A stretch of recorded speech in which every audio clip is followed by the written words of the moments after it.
this clip resurfaced on Twitter over the week, and it's from The Good Doctor, one of their episodes from the first season back in 2018. It features a transgender minor patient in the show who identifies as a girl but is biologically male, and they find out that this patient has testicular cancer. And the protagonist of the show, Sean Murphy, is an autistic male who I guess doesn't know the social boundaries and accidentally points out the truth that this person is male. So how about we just watch the clip and you'll understand what we're talking about here. If we get copyright on this, I might have to delete this out of the replay. Yeah, fair warning. Boy, I'm a girl. You're transgender? Yes. No, Quinn has XY chromosomes like Jared. It's a bummer because I love not Christina sex Chang, like that you. actress. Science says he's male. No. What about the Quinn actor? has gender dysphoria. Her assigned gender is not the one she identifies with. She's mismatched, Dr. Murphy. But biologically, Other than biologically, how do you know you're supposed to be a boy?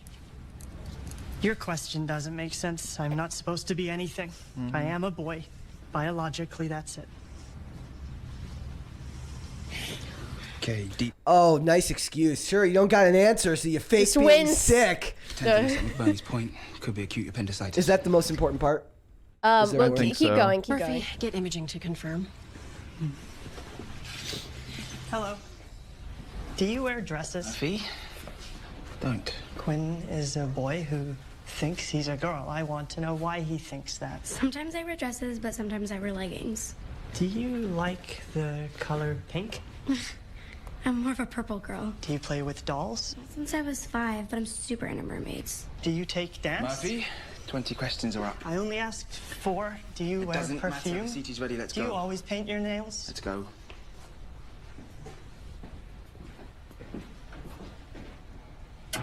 Thoughts? So people are calling this incredible because it aged poorly. What was meant to be a piece of propaganda in favor of child transition and minors' ability to assert their identity as the opposite gender is now very telling in the opposite direction. We can tell So- that the doctor here is just the one who's not hindered in his ability to tell the truth. I watched The Good Doctor. I'm not caught up. I don't know if it's still airing, but I watched the first 3 or 4 seasons. So I remember this episode, and I was surprised when it started making the rounds again because it's a few years old. Yes. Definitely before, like, if I'm not mistaken, it was before the It's from COVID. 2018. Yeah, before the COVID craziness and all that. So I think at the time it was honestly just honest commentary about the issue. I don't know if it was as much propaganda because honestly, the way the show and this episode kind of ended up, it's like he was right. Well, here, play the rest of the clip because I think that shows that this is actually a way that they're shaming or Dude, scolding you gotta quit him. calling her a he. We're never going to win this competition if you're disrespecting our patient. Don't they have transgender people in Wyoming? Okay, transgender patient care was not part of my medical school curriculum. Was it part of yours? No.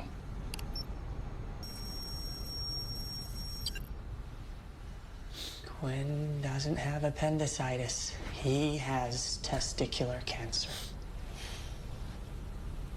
Wait, no, play the rest. She.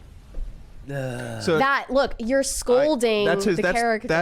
But that's the character's job. But I think the bigger thing to take away is, did your medical school have transgender healthcare? And even the British dude was like, no. He was like, no, I'm making this up as I go along based on my ideological And so I think beliefs. this was like an attempt to have an actual honest conversation at the trend they were seeing in the United States, because it's like it doesn't matter in a medical setting.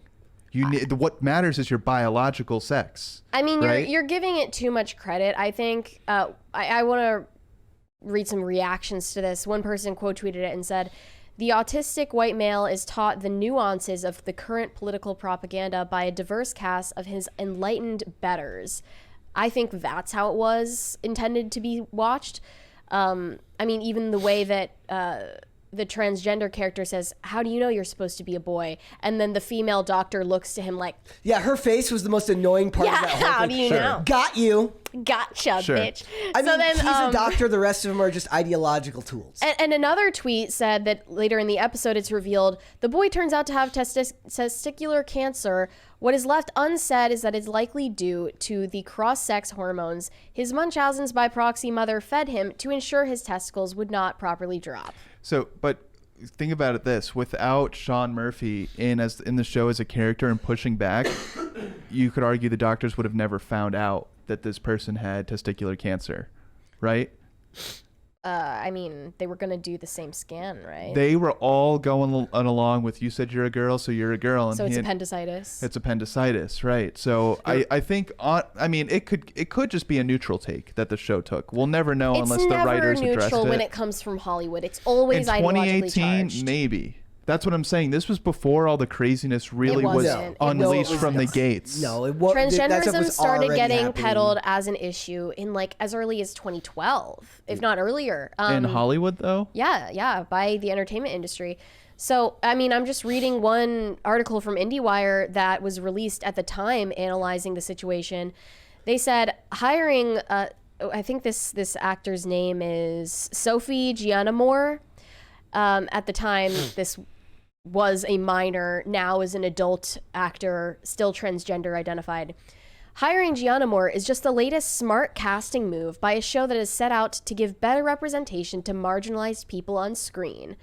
When Highmore, who plays Sean Murphy, a neurotypical actor, was initially cast to play a surgeon who has autism and savant syndrome, critics felt that an actor with autism should have been tapped, despite Highmore's acclaimed portrayal. Since then, however, the show has continued with its diverse casting in all roles and even featured an actor with autism to play a patient who has autism. And they said that having Gianamore play the part lends specificity and accuracy to the role. The actress first came out as transgender at age 11 in a YouTube video. Oh. I went to look at that YouTube video, which was hyperlinked, and it is now unavailable. Really? Including talking about how she used puberty blockers, which is detail given to her character Quinn as well. And it's important that she is still a child in the show, one who has been able to assert her own identity when many would write her feelings off as merely confused immaturity. But now we know, as this discourse has progressed, that it is exactly that. The character Quinn in the show even has a grandmother who is saying exactly that it's just a phase. And what the viewers are supposed to learn in their moral lesson from the show is that it's not a phase, Mom. It's who I really am. It's the emo music of so it medical totally, diagnosis. yeah, exactly. And it totally is, in my opinion, meant to be shaming and scolding the autistic male for pointing out the truth about this person's biological reality. So, I get it, but the one line that's tripping me up in that clip is just he asked the other doctor, did your medical school curriculum have transgender care? And if the show was truly trying to do what you did, that would have been a yes. We covered it. Instead, he said, no, we didn't. So I don't like that is the one that line is tripping me up, and it's just like that's why I almost like think it's a neutral take just to have an input on the conversation. They're not doing anything too crazy, but they are presenting both sides. I get that. I get what you're pointing out there. But besides this, the show's pretty good. I thought it was an interesting premise from the get-go. You know, you have a savant as a doctor. Terrible bedside manner, but then he does, you know, because of this savant syndrome, he's like Dr. House in a way. Yeah, he's the only guy that can solve some of the stuff. There's an episode of House where like they think he's got Asperger's because he's such a bad. He's just a bad person. and Cuddy goes like, hey, House doesn't have Asperger's. It's a much simpler solution. He's a jerk. Like, and it reminds me. Not all people who lack empathy are autistic. It also reminds me of an episode of House where they have the Pruitt Taylor Vince's character's like 600 pounds and they keep looking for causes of why he's sick related to the fact that he's fat as hell. And it ends up being lung cancer despite the fact that he never smoked in his life. Yeah. So it's irony. A cruel mistress. Yeah. I think that this scene was meant to be received a certain way. and is now being reinterpreted in a time when we have a lot more information available to us, even in this short span of like 4 or 5 years. People are commenting saying, I love his response to the question, how do you know you were supposed to be a boy? And he's like, I just am. I never had to ask myself why I'm a girl or dwell on the fact. The fact is I'm a girl. There's no changing it even if I wanted to. It's stupid to constantly be wondering the why behind our very identity. People need to learn to accept who they are and embrace it. That's not, I think, the message that was intended to be imbibed from the scene. I mean, it's the scariest part is that it pushes, in a way, a bit of a narrative that a doctor is going to ignore. Like, it's scary to think that there are doctors in the real world that are going to ignore possible solutions to your problems because they're ideologically inclined and not medically inclined. I don't think we have to worry about that yet. The key word is yet, because the people growing up with this stuff are the people that will become future doctors. I think that anyone that's a doctor right now that went through medical school, I think they've avoided kind of a lot of this nonsense. But we will have to worry about our future doctors and our children's doctors, because they're going to be people who might have transgender health care in medical school that they're going to. You know, that might be, I think that is a new course in certain schools. So I think we need to be careful. We need to tread lightly. And, you know, Ben Shapiro said facts don't care about your feelings. Well, especially when it comes to medicine. Yeah, doctors, like a doctor doesn't need to care about your feelings. They need to make sure you don't die. I think that we should all start pretending to have autism when people try to cancel us. Like, oh, sorry, I don't know any better. I didn't know any better. I'm pretty bad with eye contact. Let's go. I'm bad with eye contact, and I don't register other humans' emotions. So, sorry. Thought you were male. I was at the drive-thru today, and the guy was just like, he was freaking out because the card reader wouldn't boot up, and I was just sitting there. I was like, I don't want to small talk to this guy. I was like, what am I gonna say? Nice weather we're having. Oop, I think hate it when just the card stresses them reader out broke. more.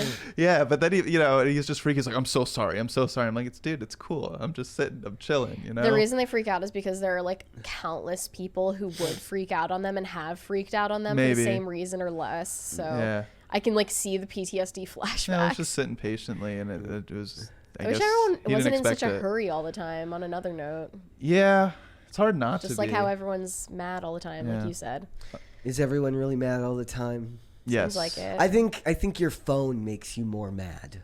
Like, I find my phone doesn't make me mad, but it definitely affects my mood. I'm a lot happier when I'm in the real world. In fact, some of the rare kind of like experiences where I do get frustrated is like when we're doing the show and we're talking about something that's particularly frustrating. But in general, if I'm out in the world, in the real world, I don't find that I'm all that angry of a person. It's just that we're being fed nonstop news and propaganda to make us mad all the time. That's true, and it's just like we've known since the 70s and 80s that like news would get more viewers when there was a car chase or they're reporting on a murder or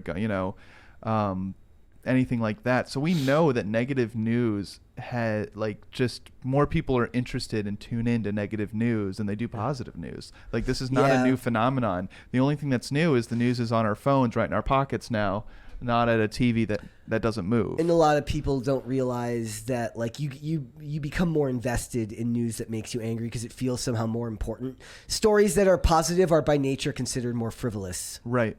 That's why I follow so many of the propagandistic good news accounts on Instagram, because they balance out the negative of the world. It's like this person found a gazillion dollars on the ground and returned it to the person who lost it. And I love stories like that. High trust society. It's like when Mr. Beast got the waitress a car. Yep. And he got roasted for it. Well, he always gets in trouble for helping people, for being a good person. Right. And it's ridiculous. Someone said they're off in the chat. Someone said they're off social media and happier because of it. And I agree. Like I force myself to not even touch my phone when I get off work now, and it's helping. I'm like, there's no point. I'm like, I'm not gaining anything because of it. Yeah. The relationships and the friendships that I care about are in person. I can go and visit those people. There's a lot of addiction to cell phones and to news and Twitter and Instagram and YouTube and all of these platforms. I struggle with doom scrolling all the time. Like yesterday was a little bit bad because I wasn't feeling well, so I was just laying in bed Scrolling. and, Wasting precious wallowing time. Yeah, and eventually I passed out because I wasn't feeling well. But Oh yeah, he couldn't get his Rex Kwon Do in because he was sick. You yeah, know? so I mean that is. I'll be fair to what Kellen's saying. That is probably as close to nuance as you're gonna get in from Hollywood these days.